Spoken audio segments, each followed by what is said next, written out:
qu'on n'ait pas le jugement. Vous l'avez ?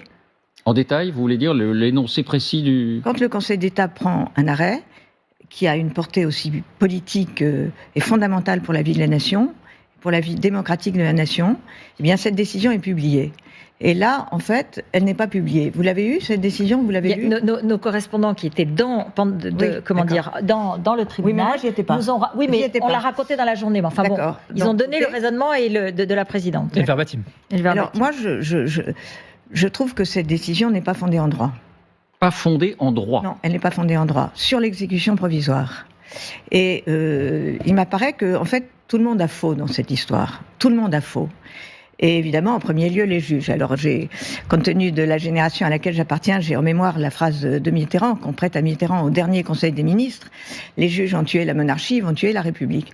Je pense qu'on est un peu à ce moment-là. Pourquoi ? D'abord parce que vous avez à l'origine...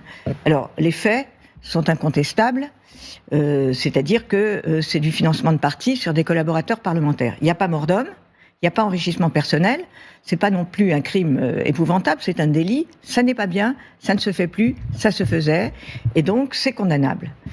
Mais vous avez d'abord le législateur, c'est-à-dire qu'à chaque fois qu'il y a un scandale, le législateur prend une législation pour s'auto-flageller, et ça a commencé par l'inéligibilité obligatoire avec la loi Sapin. Pourquoi la loi Sapin ? Parce que la France, François le sait bien, était mal classée dans les classements de Transparency International sur la corruption, donc on voulait montrer qu'on l'avait plus blanc, donc on a forcé la barque, et on s'aperçoit que maintenant, la loi Sapin, c'est pas si bien que ça.